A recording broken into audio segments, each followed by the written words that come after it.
+2 ഒക്കെ കഴിഞ്ഞിട്ട് ഒരു ഡിജിറ്റൽ മാർക്കറ്റിങ്ങിന്റെ കോഴ്സ് എടുക്കാൻ ആഗ്രഹിക്കുന്ന ആള് ടെക്കോറിസിന്റെ 1 ഇയർ കോഴ്സ് എന്തിനെടുക്കണം? +2 പാസ്സായ ഒരാൾ വന്നിട്ട് 3 മാസത്തെ കോഴ്സ് കഴിഞ്ഞ് ഒരു വലിയൊരു കമ്പനിയുടെ അത്രയും വലിയ ഉത്തരവാദിത്തങ്ങൾ എടുത്തിട്ട് മാർക്കറ്റ് ചെയ്യാൻ പറയാന്ന് പറയുന്നത് സിമ്പിളായ പരിപാടിയല്ല. കാരണം ഇവർ ആർക്കും മാർക്കറ്റിംഗ് എന്താണെന്നുള്ളതോ സെയിൽസ് എന്താണെന്നുള്ളതോ ബ്രാൻഡിങ് എന്താണെന്നുള്ളതോ അഡ്വർടൈസ്മെന്റ് എന്താണെന്നുള്ളതോ ബേസ് ഇല്ലാത്ത ആൾക്കാരാണ്.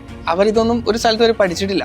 അവരെ കേവലം കുറച്ച് ടെക്നിക്കൽ കാര്യങ്ങൾ മാത്രം പഠിപ്പിച്ചിട്ട് ഒരു വലിയ കമ്പനിയുടെ മാർക്കറ്റിംഗ് ഡിജിറ്റൽ മാർക്കറ്റിംഗ് കൈകാര്യം ചെയ്യാന്ന് പറയുന്നത് ഒരിക്കലും അത് സക്സസ് ആവുന്ന കാര്യമല്ല. അവിടെയാണ് നമ്മൾ മനസ്സിലാക്കിയത് കേവലം ടെക്നിക്കൽ കാര്യങ്ങൾ മാത്രം പഠിക്കുക എന്നുള്ളതല്ല ഡിജിറ്റൽ മാർക്കറ്റിംഗ്. നമ്മുടെ 1 ഇയർ കോഴ്സിന്റെ കുട്ടികൾ നമ്മുടെ പുറത്തോട്ട് ഇറങ്ങുമ്പോൾ നമ്മൾ എയിം ചെയ്യുന്നത് അല്ലെങ്കിൽ നമുക്ക് റിസൾട്ട് കുട്ടികൾ തരുന്നത് എങ്ങനെയാണെന്ന് വെച്ച് കഴിഞ്ഞാൽ, ഇപ്പം നമ്മളൊരു കമ്പനി ഒരു ബിസിനസ്, ഇപ്പോൾ സാറാണ് ഒരു കമ്പനി നമ്മളൊരാളെ ഹയർ ചെയ്യുന്നതെങ്കിൽ, അപ്പോൾ യഥാർത്ഥത്തിൽ നിങ്ങളുടെ സ്വപ്നം എന്താണെന്ന് ഐഡന്റിഫൈ ചെയ്തിട്ട് ആ സ്വപ്നത്തെ വളർത്താൻ പറ്റുന്ന ഏതൊക്കെ ലെവലിലേക്ക് ആൾ പോകണം.